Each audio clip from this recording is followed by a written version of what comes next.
21-ci gündən hər kəsə salam. Necəsiz deyə soruşmuram. Çünki necə olduğunuz mesajlardan, geri dönüşlərdən bəllidir. Bu məni Bəli. çox mutlu etdi.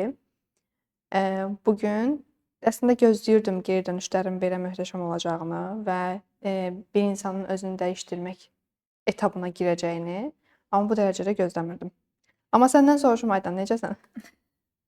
Təşəkkür edirəm, yaxşıyam. Siz necəsiz Zəhra xanım? Əlayam. Yaxşı olasınız. Necə edək? Mən o zaman birinci istəyirəm təşəkkürləri oxuyum. Təbii ki, hamısını da oxuya bilməyəcəm. Müəyyən hissəsi ola bilsin qalacaq. Buradan izləyicilərimizdən öncədən üzr istəyirəm. Onların ola bilər ki, suallarını oxumaya bilərəm, təşəkkürlərini oxumaya bilərəm. Bəli. Amma çalışdığımız qədər oxuyacağıq. Çünki əlimizdə zaman var. O zaman çərçivəsində bunların hər birini çatdırmalıyıq. Bu günə də sual-cavaba da ayıraq. Eyni zamanda Bəli. geri dönüşlərdən də danışaq görək. Nə var, nə yox? Bu bir həftə müddəti necə keçib? Tamamdır. İlk təşəkkürdən başlayım. Biraz motivasiyamız daha da yüksəlsin. Həqiqətən heç gözləmirdik bu cür olsun. Biri yazıb ki, YouTube üzərindən də olsa sizi çox həvəslə izlədim. Sanki özümü həqiqətən də kimsə tərəfindən dinlənilmiş kimi hiss etdim. Telefon arxasındasınız, amma özümü sanki tapdım burada. Bunun üçün təşəkkür edirəm deyə qeyd edib. Növbəti təşəkkürdə isə bilmirəm, bu şəxs ola bilsin ki, sizin seanslarınızda da iştirak edib. Qeyd edib ki, sizə müraciət etdiyim gündən həyatımda müsbət dəyişikliklər başladı. Bu videoları izlədiyim zaman isə sanki yenidən o qığılcımlar başladı. Biraz yenidən bu yaz abu-havasına da daxil ola bildim. Bunun üçün qeyd ediblər ki, təşəkkür edirik. Bu cür videoları təkrar istəyərik. Daha çox reaksiyalar bu Biz də cəhətdən gəlir seve-seve ki, çəkərik. bəli, daha çox istədiklərini qeyd ediblər. Nə gözəl ki, biz ötürə bilmişik sizə. Bu səmimiyyətimizi ötürə bilmişik sizə. Bu istifadə etdiyimiz texnikaların hər biri fərdi seanslarımda istifadə etdiyim texnikalardandır eyni zamanda. Və bundan sonra da hansı mövzunu istəyəcəksinizsə məndən, hansı mövzuya aydınlıq gətirməyimi, düzgün psixoloji yanaşmamı istəyəcəksinizsə, elə buna uyğun da videolar çəkməyə davam edəcəyik. Bunun sayəsində də təşəkkür edirəm. Sual da o zaman verim. Biraz sonra da yenidən təşəkkürlərimizə keçid edərik. Suallardan çalışacağım ki, heç danışmadığımız, toxunmadığımız sualları verim. Biri sual verib ki, insanlara yox deməkdən qorxuram. Bu nə ilə bağlıdır? Hər birimizin yaralı yeri. Bəli, elə ona görə bunu sırf seçib kənara qoymuşam ki, buyurun. Yox desəm, qarşımdakı insan məndən küsəcək, inciyəcək, mənim haqqımda mənfi düşüncədə olacaq, mən elə bir deyiləm. Başlayırıq özümüzü həmin insana sübut etmək üçün fədakarlıq etməyə və daha sonra bir insan gəlirik, etməzdin. Qarşımdakı insan ən böyük yaralı yer, bir insan yandıran ən böyük nüans nədir? Elədiyin halda etdiyin fədakarlığı dilə gətirsən, o deyir ki, eləməzdin də. Bundan böyük mənə elə gəlir ki, həyatda yanğı yoxdur. Yox deyə bilməmək bir insanın ilk öncə özünü qəbul etməməsindən asılıdır. Qarşısındakı insanların düşüncələrinin, duyğularının ondan daha öndə olduğunu göstərir. Əgər sən özünün mərkəzində deyilsənsə, sən özünü olduğun kimi qəbul etmirsənsə, öz duyğularını tanımırsansa, duyğularını qəbul etmirsənsə, o zaman təəssüf ki, qarşındakı insanların da duyğularını mərkəzə gətirəcəksən. Birinci növbədə həyatımızın mərkəzində kimdir? Bunu araşdıraq. Ətrafımızda kimlərdir? Ən çox kimlərə yox deyə bilmirik biz. Əgər hər kəsə yox deməyi bacarmırıqsa, yəni bir-birindən ayırmırıqsa, o zaman burada daha çox problem var. Çünki mən niyə duyğularımın əsiriyəm? Mən niyə duyğularımı önəmsəmirəm? Duyğularımı olduğum kimi qəbul etmirəm? Niyə mən hər zaman başqası məni düzgün anlasın deyə, doğru insan olaraq anlasın deyə bildirmək istəyirəm? Və bunların hər biri bizim həyatımızda onun göstəricisidir ki, biz uşaqlıqdan özümüzü sübut etmə çabasında olmuşuq. Biz uşaqlıqdan daima anam mənim haqqımda yaxşı düşünsün, atam mənim haqqımda yaxşı düşünsün, mən evin ağıllı qızıyam, mən evin ağıllı oğluyam deyərək artıq başqalarını təəssüf ki, yox deyə bilmirik. Yox deməyi bacarmaq Birinci növbədə özümüzə yox deməkdən başlayır. Əgər sən başqalarına yox deməyi, yəni bacarmaq istəyirsənsə, bu vərdişə yiyələnmək istəyirsənsə, o zaman ilk öncə özünə yox de. Necə yox deyəcəyik özümüzə? Əgər mən bu gün özüm harasa tək kinoya getmək istəyirəm, amma rəfiqəm mənə deyirsə ki, mən də səninlə gəlim, ilk bu zaman yox deməyə başlayacaqsan. Ətrafındakı insanlar zaten səni necə düşünmək istəyirsə elə də düşünür, necə görmək istəyirsə elə də görür.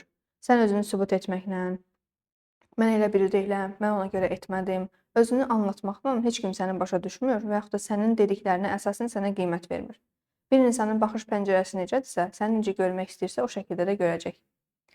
Yox, əgər sən özünü anlatmaq çabasına hələ də girmək istəyirsənsə, o zaman biz burada heç nə edə bilmərik, təəssüf ki.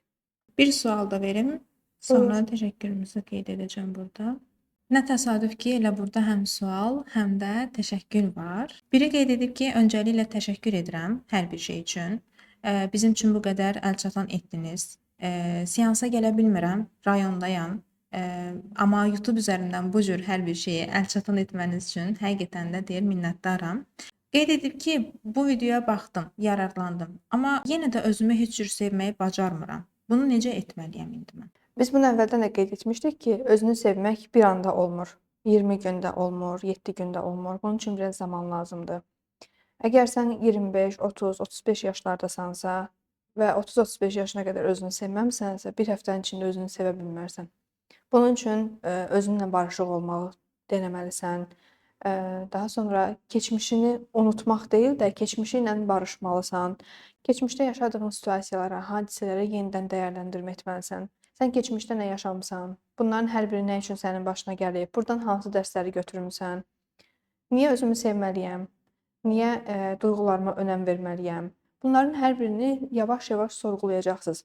Bu 21 günlük proqram belədir ki, beyninizə bir toxumdur, sərpildi və toxum yavaş-yavaş cücərməyə başlayacaq. Artıq beyninizə müəyyən suallar gələcək, müəyyən sorğulamağa keçəcəksiniz. Həyatınızın ən gözəl nöqtəsi nədir? Həyatınızı sorğuladığınız an. Bir var yaşadıqlarımı kör-körənə yaşayıram. Bir də var ki, mən həyatımda yaşadıqlarımı sorğuluyuram. Sən sorğuladığın anda o problemin həllini tapacaqsan. Yavaş-yavaş özünü sevməyə başlayacaqsan.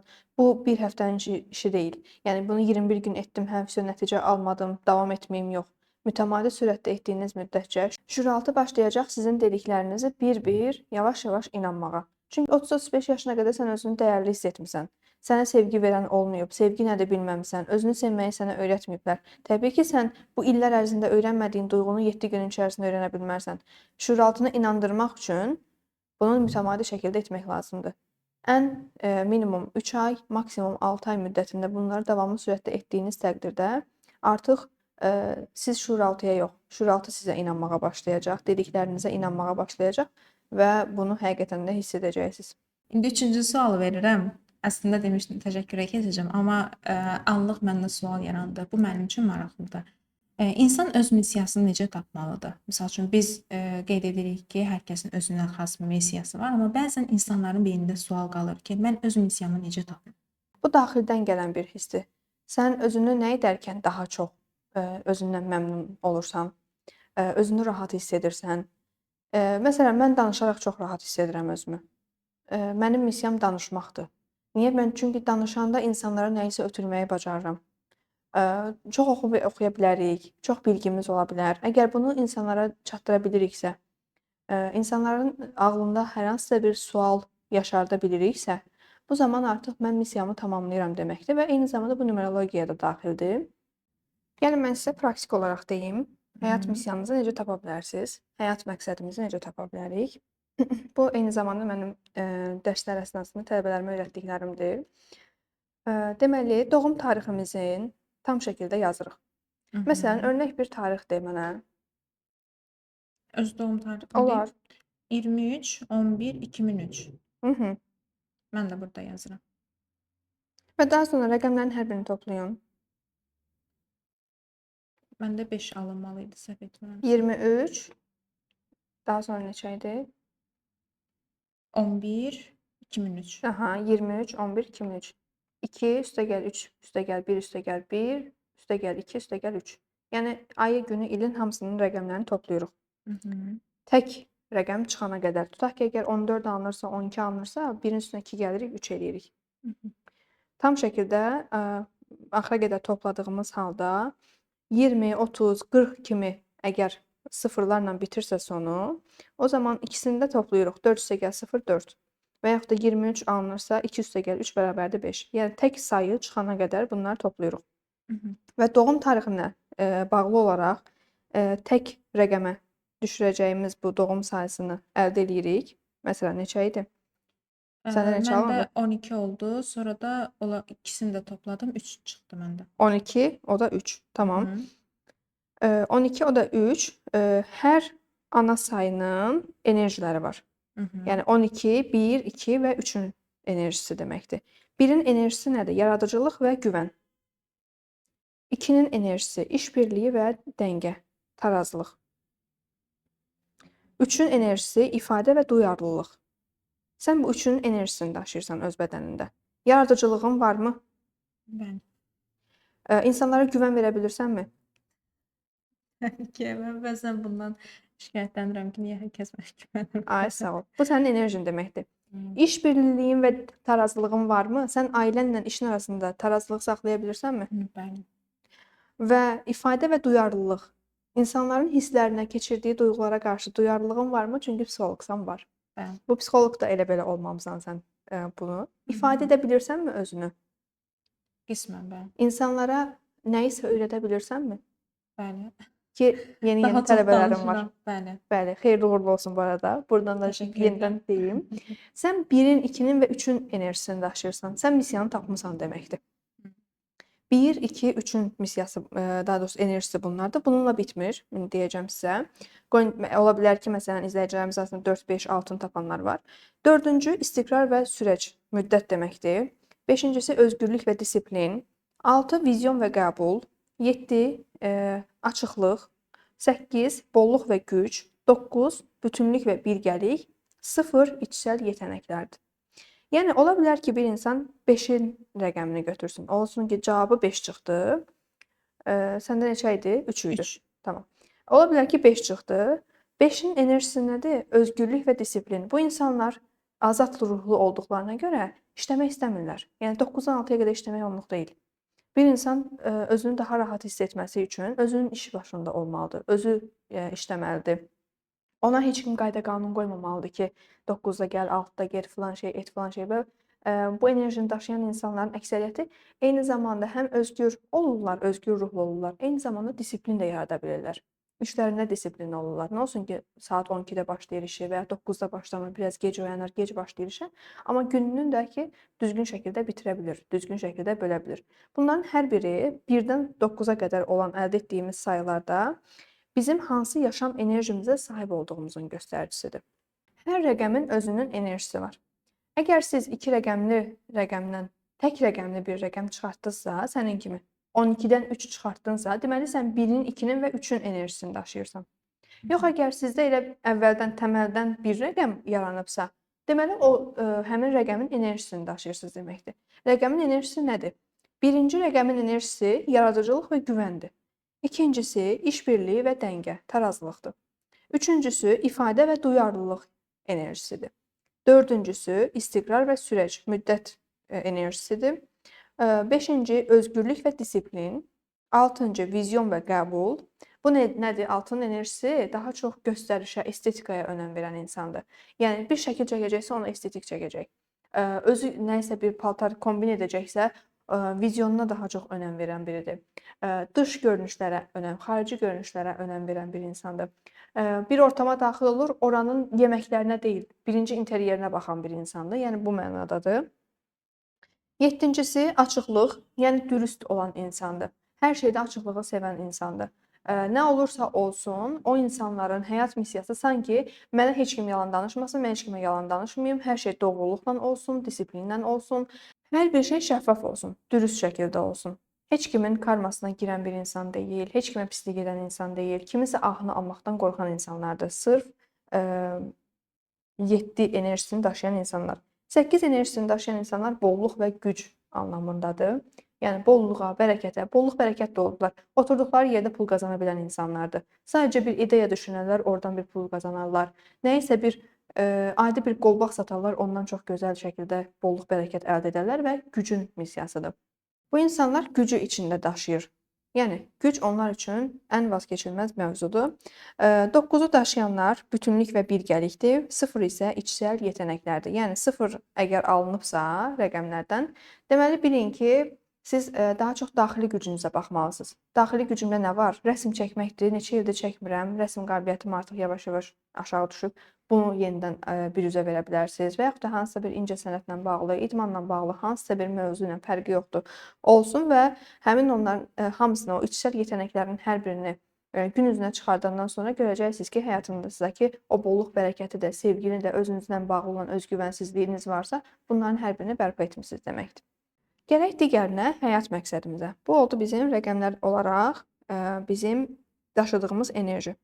1-dən 9-a qədər əldə etdiyimiz sayılardan biri bizim hansı yaşam enerjimizə sahib olduğumuzu göstərir. Məsələn, 26-8 alınıbsa sizdə və yaxud da bayaq dediyim kimi 12-3 alınıbsa, 12-nin və 3-ün təmsil etdiyi vizyon və qəbul, 2-nin təmsil etdiyi işbirliyi və dəngənin içərisində olan bərabərlik, tarazlıq gedir. Nə vaxt ki, o tarazlığı pozursunuzsa, o zaman siz bolluq bərəkətinizlə bağlı problem yaşayırsınız.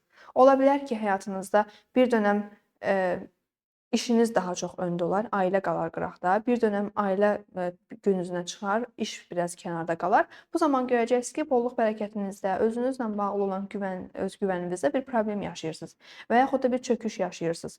Əvvəlki kimi qazana bilmirsiniz. Bunların hər biri nədir? Çünki sizin enerjinizdə tarazlıq var.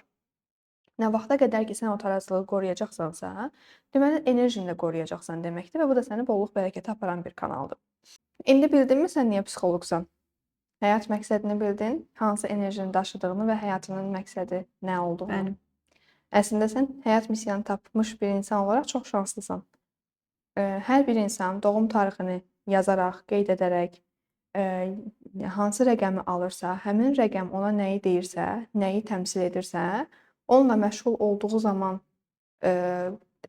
tarazlıqda olacaq. Özünü daha bolluq bərəkətdə, sevgidə, həyatı ilə bağlı uğurlarında, karyerası ilə bağlı uğurlarında bu ilk addım budur. Sən əgər öz həyat missiyanı tapırsansa, o zaman həyatını 1-0 öndə başlamısan deməkdir. Bunların hər birinin əsasları qeyd etdim. Daha sonra hansı rəqəmlər tək-tək hansı mənaya gəlir, detallı şəkildə. Biz bunların hər birini burada qeyd edirik. Baxın, gözünüz ekranda olsun. Mən sizə hesablama prosesi necə gedirsə bunların hər birini izah etdim. Mənalarını isə buyurub izləyə bilərsiniz.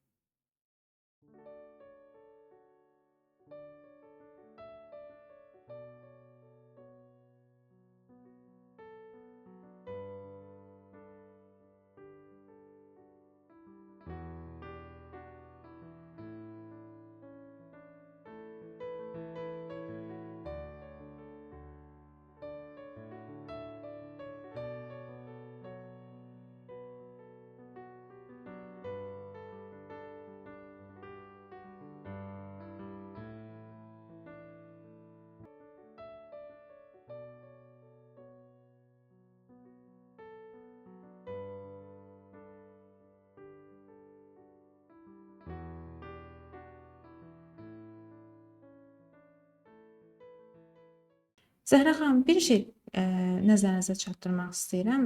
Daha doğrusu bu biraz sual yaratdı məndə. Misal üçün məndə vəsiqə üzərində 2003 deyil də 2004 olaraq qeyd olunub. Bunun təsiri varmı? Təbii ki, indi bu təkcə əminəm ki, məndə olmayıb. Çünki çox insanda eşitmişəm ki, sənəd üzərində yanlış qeyd olunur doğum tarixi necəsə. Amma doğru variantı da bilinir. Bunun nə kimi təsiri var? Birinci növbədə həyat missiyamızı tapmaq istəyiriksə, həyat enerjimizi tapmaq istəyiriksə, o zaman doğulduğumuz tarix nədirsə onu bilməliyik, onu yazmalıyıq. Yox, əgər doğulduğumuz tarixdə səhvlər varsa, biri deyir ki 31 doğulmusan, biri deyir 1 doğulmusan, bu zaman sənəd üzərində qeydlərinizi aparacaqsınız. Yəni sənəd üzərində hansı doğum tarixi varsa, onun qeydlərini aparacaqsınız. Yox, əgər bildiyiniz halda ki, sizin doğum tarixiniz başqadır, sənəddə başqadır, hər ikisinin də missiyasını çıxardacaqsınız. Çünki o da boş-boşuna yazılmayıb. Boş-boşuna 31 məsələn 1 olmayıb. Deməli, burada da sizə öyrədilməli olan hansısa bir nüans var. Ona görə də hər ikisinin də tarixini yazacaqsınız. Hansı tarix sizə nə deyir və o yanınızı kəşf etmisinizmi? Əgər missiyanızı tapdığınız halda yenə də o bollluq bərəkətdə problem yaşayırsınızsa, sevgidə problem yaşayırsınızsa, həyatınızla bağlı istənilən nüansda bir problem yaşayırsınızsa, deməli, o zaman sənəd üzərindəki doğum tarixi nədirsə, onun missiyasını həyata keçirdiyiniz müddətcə o balansı tapmış olacaqsınız. Neçə alındı? Sənəd üzərində qeydə görə də 13-4 alındı. 4-ün enerjisi Ə, əgər hər hansısa bir problemin varsa, hələ də missiyanı tapdığın halda yenə də nələrsə yaşayırsansa və bunlar səni qane etmirsə, deməli nə etmək lazımdır? O enerjiyə uymaq lazımdır. Onun səndən gözləntilərini etmək lazımdır. 4-ün enerjisi istiqrar və gücdür, müddətdir. Ən yaxşı analitik qabiliyyəti olan insanlardır. Analiz edə bilmə. Sən analizlə məşğul olmalısan. İnsanları kəşf etməlisən, insanları analiz etməlisən. Onların iç dünyası ilə xarici İçimdəki dünya. bu eşq hardan gəlir deyə merak edirdim. Şaşırdım bunu eşitməyə. Onların iç dünyası ilə xarici dünya arasındakı əlaqəni sən yaradacaqsan. Onlara sən bunu öyrədəcəksən. Sənin missiyan, həyatındakı missiyan bir də budur. Fiziksel və duyğusal, zehinsel yöndən istiqrar duyğusunu yaradacaqsan. Birinci növbədə bunu öz içində yaradacaqsan. Daha sonra insanlara bunu anlatacaqsan. İnsanlara bunu ötürəcəksən. Və içinizdəki səbirsizlik, hər şeyin addım-addım gerçəkləşməsi ola bilər ki, sizi yora bilər. Həyatınızın məqsədi bu şəkildə göstərə bildiyiniz ən uzaq hədəfləri belə aşacağınızdan şübhəniz olmamalıdır. Böyük anonim şirkətlərin, çox türklər demişkən uluslu, devasal bir firmaların, imperatorluq halına gəlmiş yatırımcıların böyük bir bölümü 4 enerjisi ilə dünyaya gələn insanlardır. Və məndə belə bir şey var ki, misal üçün yaradıcılıq dediniz. Yaradıcılıqda daha çox layihə tərtib edim, yeni iş. Beyin sanki o yönə işləyir və insanlara da bunu aşılamaq istəyirəm ki, hər kəsin sanki o içindəki o potensialı ortaya çıxarır. Çünki əminəm ki, %100 ki, Amma hamının ki, içində potensial var. bu eyni zamanda müddət, sürəc verdiyinə görə, bu arada PDF türkçədir. Çünki mən bunun təhsilini Türkiyədən almışam. Ona görə ola bilər Türk-Azərbaycan sözlərindən istifadə edərəm. Burada sənin o missiyanı həyata keçirə bilməməyində və problem yaşamağında səbəb müddət duyğun olmasıdır. Sən əgər uzun müddətli bir şeylər varsa, onu çox da arxasıca getmirsən. Qısa müddətliləri həll edirsən. Çünki sənin səbrin çatmır ona. Tələsik hər hansısa bir nəticə əldə etmək istəyirsən və buna görə də uzun müddətlərin ardınca getmirsən. Əslində sənin həyatının kilit nöqtəsi, sənin uğurunun, şansının döndüyü yer o uzun müddətli işlərlə məşğul olmaqdır. Səbr gərəkdirən işlərlə məşğul olmaqdır ki, həm səbr etməyi və müddəti öyrənəsən, müddəti qəbul etməyi öyrənəsən və eyni zamanda bu tərəfdən də yaradıcılıq və istiqrarla həmin o nəyi, hansı layihənin ardınca gedirsənsə, həyatında nəyin ardınca gedirsənsə, orada uğur qazanasan deyə. Ona görə sənə kiçik-kiçik xoşbəxtliklər gəlir, kiçik-kiçik pullar gəlir, kiçik-kiçik sevgilər gəlir. Çünki sən önündəkini götürməyə alışmısan. Ondan sonrakini götürməyə artıq səndə çaba yoxdur, sərfiyyat yoxdur, özünü yormaq istəmirsən. Və əslində əgər orada yorarsansa, hər şey, bütün kainat sənə dönməyə başlayacaq. Bu dəqiqə sən kainatın üzərinə gedirsən, o daha sonrasında sənin üzərinə gələcək. İstəyirəm biraz keçid edək, təşəkkürlərimizdən qeyd edim. Bu çox xoşuma gəldi. Son cümləni oxuyacağam. Təbii ki, hamısında əksəriyyətində, yəni kanalınızın aktiv olmasını, bu cür videolarını çəkməniz üçün təşəkkür edirlər və bunu sevə-sevə izlədiklərini qeyd ediblər. Çalışacağam ki, son hissələrini hamısını da qeyd edim ki, hamının təşəkkürünü çatdıra bilim sizə. Biri yazıb ki, mənə özümü xatırlatdığınız üçün minnətdaram. Nə gözəl hissdir bu. Bəli. Bu çox dərin bir anlamlı təşəkkürdür. Ona görə diqqətimi çəkmişdi. Növbəti təşəkkürünüzdə də eyni qaydada son cümləni deyəcəm. Qeyd ediblər ki, içindəki qarışıqlığı anlamağımda kömək etdiniz. Bunu deyir, çox zamandır mən araşdırırdım, özümdə axtarırdım, tapa bilmirdim. Buna görə sizə təşəkkür edirəm. Bir digər təşəkkürü də deyim, çünki çox suala zaman ayırmışdıq və çox zamanımız getdi. Tək olmadığımı hiss etdirdiyiniz üçün təşəkkür edirəm. Sizin arxanızda bu qədər, hələ kamerada mən görünürəm. Kameranın arxasında Aydan var, digərləri var. Elə eyni zamanda bu təşəkkür çox xoşuma gəldi. Mən burada sadəcə olaraq gəlib oturub danışan və gedən biriyəm. Amma burada Empa TV komandası var. Empa TV komandasına təşəkkürümü bildirirəm bu verilişin ərsəyə gəlməsi üçün. Bu qədər çaba sərf edirlər. Mənlə bərabər çiyin-çiyinə Aydan da burdadır. Hər efirdə mənimlə bərabər olur, işini gücünü ataraq. Mən təşəkkür edirəm hər birinizə elə bundan sui-istifadə edərək. Çox sağ olun Zəhrə xanım. Biz də sevərək bu işi edirik. Yəni nə gözəl ki, bizim üçün bu şans yarandı. Bir də bunu qeyd edeyim. Biri də yazıb ki, duyğularımı qəbul etməkdə köməklik etdiyiniz üçün, yəni onu öyrənməyimə kömək etdiyiniz üçün təşəkkür edirəm. Bu böyük bir addım idi mənim üçün. Var olun. Davamı olsun. Bəli, Burada yetinməyək, əsas odur. eynilə. Etdik 21 gün bitdi, etdik, vəsə çıxdı, getdi. Təzədən bir də köhnə avam, köhnə tas olmasın. Dəyişimə başlamısınızsa, o zaman axıra qədər gedin deyirəm. Daha sonra burada mən hamısını çıxartmışam, bir sıraya yığmışam ki, qarışdırmayım, bir də axtarmayım təşəkkürləri. Biri yazıb ki, əvvəllər heç anlamadığım, bəzən beynimdə yaranan sualların cavabını bu proqramda tapdım. Təşəkkür edirəm bizlər üçün bu cür videolar çəkib paylaşdığınız üçün və əlçatan etdiyiniz üçün. Mən təşəkkür edirəm baxdığınız üçün, bu qədər vaxt sərf etdiyiniz üçün. Aha, deyəsən yenə bir pasiyentinizdən, həmçinin videonuzu izləyən birindən təşəkkürdür bu. Qeyd edib ki, sizə müraciət etdiyim gündən həyatımda müsbət dəyişikliklər başladı. Bu videolar isə sanki onu biraz daha üstələdi. Biz təşəkkür edirik. Nə gözəl ki, bu cür təşəkkürlərinizi bizə çatdırırsınız. Bunları eşitmək bizlər üçün çox önəmlidir. Sanki müəllim bəzən özümdə hiss edirəm bunu, ola bilsin siz də hiss edirsiniz. Müəllimlər həmişə deyirdi ki, sizin uğurunuzu görmək bizim üçün bir ayrıdır. O Davul vurdu. nəticəni, bəli, nəticəni görürlər. Eynilə də bizlərin də sanki bu cür nəticə almağımız bizim üçün həqiqətən çox bir həm Əlbəttə. motivasiyadır, həm də daha ruhlandırır. Bəli, məncə təbii ki, hər kəs əlində çox burada var, amma ümumi nəticə olaraq sevilib videolarınız, təşəkkürləriniz çoxdur. Amma hamısını oxuya bilməyəcəm, çox üzr istəyirəm. Necə edək, suallardan verim yoxsa?